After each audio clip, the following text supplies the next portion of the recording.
Bonjour, soyez les bienvenus.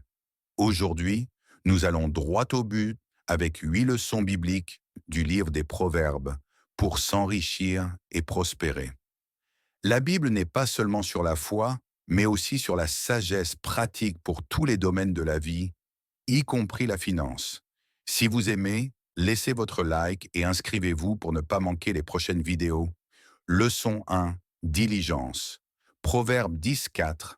L'homme est appauvri par ses mains paresseuses, mais les mains diligentes lui apportent la richesse. Cette leçon est claire. La paresse mène à la pauvreté, tandis que le travail acharné et dévoué est le chemin vers la prospérité. Ne vous attendez pas à ce que la richesse tombe du ciel. L'action est essentielle pour atteindre vos objectifs financiers. Leçon 2. Générosité. Proverbe 22,9. Celui qui est généreux sera béni, car il partage son pain avec le pauvre.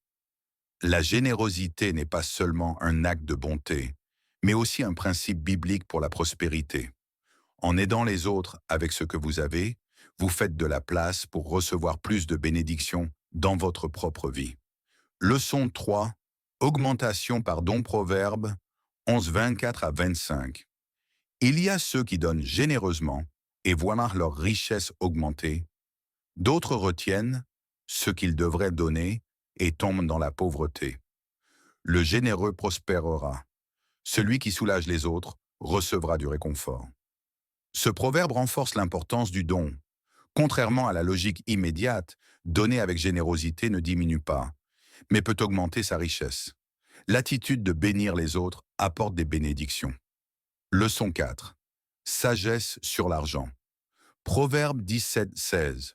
À quoi sert l'argent dans la main de l'insensé puisqu'il ne veut pas obtenir la sagesse?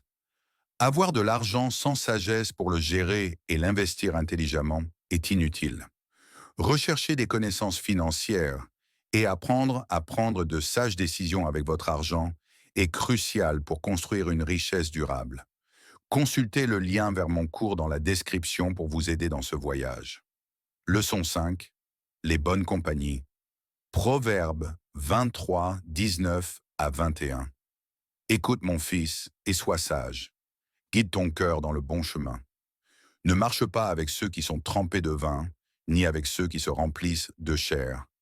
Car les ivrognes et les gourmands s'appauvrissent, et la somnolence les vêtira de chiffon.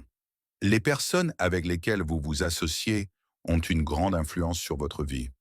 Évitez la compagnie de personnes ayant des habitudes financières destructrices et cherchez à vous entourer d'individus qui vous inspirent pour grandir et prospérer. Leçon 6. Cherchez des conseils. Proverbe 15, 22. Les plans échouent par manque de conseils, mais ils réussissent quand il y a beaucoup de conseillers. Prendre des décisions financières importantes sans chercher de conseils peut conduire à des erreurs.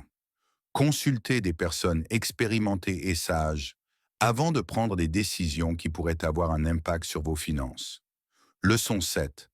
Travaillez dur avec concentration. Proverbe 14, 23. Tout travail dur est profitable. La parole seule mène à la pauvreté. Ecclésiaste 10h10. Si la hache est aveugle et sa lame n'a pas été aiguisée, il faut frapper plus fort. Agir avec sagesse assure le succès. Il ne suffit pas d'avoir des idées ou de parler de vos objectifs financiers. Il faut travailler dur et intelligemment pour les atteindre. Développez vos compétences, aiguisez la hache, pour que votre effort soit plus efficace et apporte de meilleurs résultats. Leçon 8. Repoussez la paresse spirituelle. Proverbe 19, 15. La paresse conduit au sommeil profond et le paresseux a faim. Proverbe 20, 4. Le paresseux ne moissonne pas la terre à sa saison, mais au temps de la moisson, il cherche et ne trouve rien.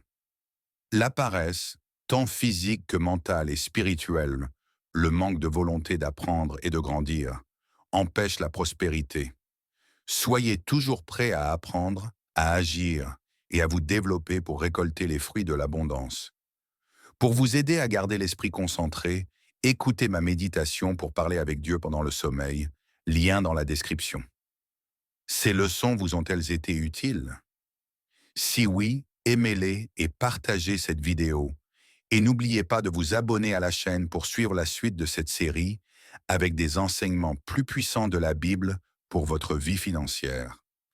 Que la sagesse divine éclaire votre chemin vers la prospérité.